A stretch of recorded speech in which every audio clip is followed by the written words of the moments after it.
Fala pessoal, aqui quem fala com vocês é o professor Thiago Prado, professor de Biologia, e hoje a gente vai falar sobre o módulo 3, livro 2, módulo 3, tá certo? Nesse módulo 3 a gente tem aquela partezinha falando lá sobre a característica dos seres vivos, a gente tem aquela parte falando sobre a origem da vida e, é claro, falando um pouquinho mais sobre evolução, tá certo? Beleza? Então, olha só, pessoal, característica de ser vivo. Percebam bem, nós sabemos o que é um ser vivo, mas a gente não sabe definir o que é vida. Né? Você consegue definir o que é vida? Não, você consegue definir. Se a gente for definir vida, a gente vai entrar num campo mais metafísico, né? Num campo mais filosófico aqui, que não é o nosso objeto de estudo aqui nesse momento, correto? Então, a gente vai caracterizar o que é um ser vivo. Então, presta atenção nesse quadrinho aí, ó. O ser vivo, pessoal, todos os seres vivos, eles são constituídos por substâncias químicas inorgânicas, que a gente tem dentro desse grupo aí, água e sais minerais, e substâncias químicas orgânicas, que a gente tem dentro desse grupo aí, carboidratos, proteínas, lipídios, ácidos nucleicos, vitaminas, correto? Isso são substâncias orgânicas que constituem o ser vivo. Todo ser vivo é constituído por substâncias inorgânicas e orgânicas, seja ele uma bactéria, seja ele um protozoário, seja uma alga, uma planta ou um animal, correto?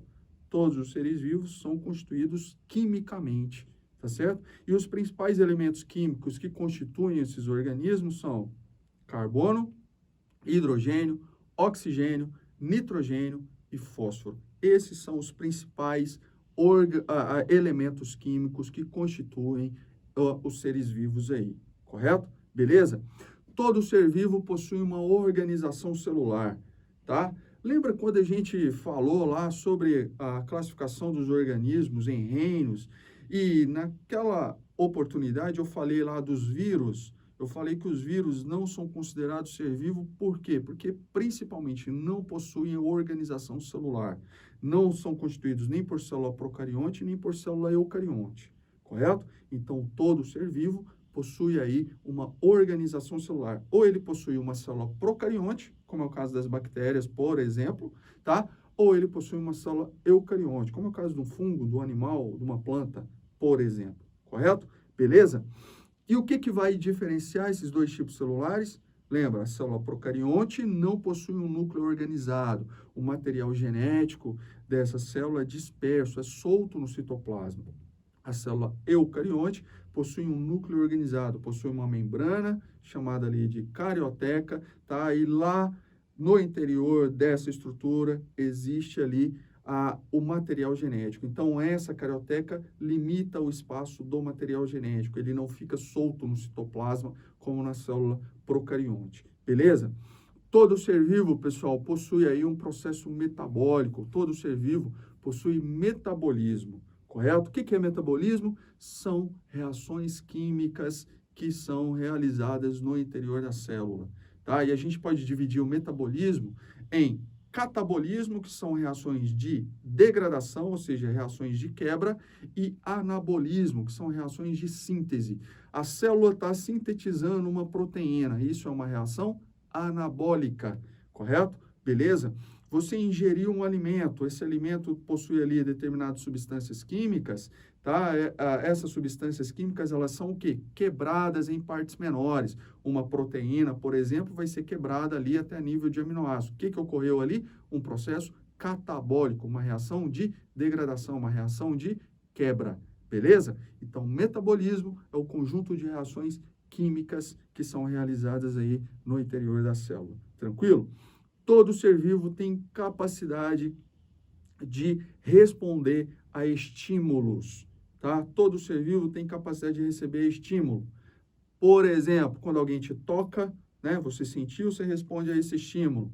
Uma flor ou uma planta, né, ela vai responder ali ao estímulo luminoso, por exemplo, correto? Ela não se locomove, ela não sai de um ponto A, de um ponto B. Você não vê uma árvore se locomovendo, mas ela tem sim uma movimentação, tá? Ela se movimenta sim em relação à luz, em relação ao solo, tá? Então, existem determinadas movimentações realizadas aí pelos organismos sésseis, tá? Pelos organismos que estão parados ali. Então, todo ser vivo possui aí a excitabilidade, correto? Capacidade de responder a estímulos, tá certo?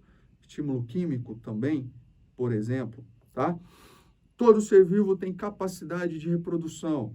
E aí, lembra, pessoal, que a reprodução dos seres vivos pode ser assexuada, tá? Uma reprodução assexuada, uma reprodução que não envolve gametas, tá? E uma reprodução sexuada, onde há o envolvimento de gametas ali, correto?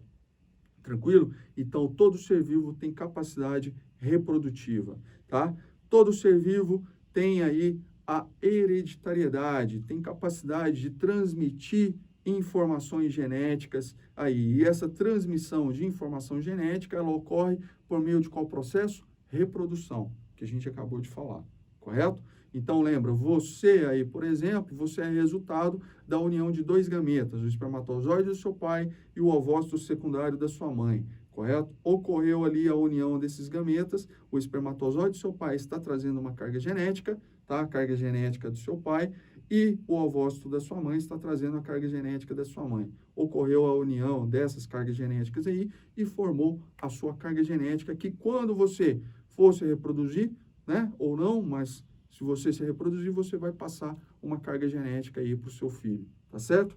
Todo ser vivo é passível de sofrer mutações. Se ele tem uma carga genética, se ele tem um material genético, esse material genético pode ser modificado aí ao longo do tempo, tá? Vai ocorrer aí algumas alterações nos genes, tá? É via de regra? Não, não é via de regra, mas todo indivíduo que possui aí uma carga genética é passível de sofrer mutação, beleza?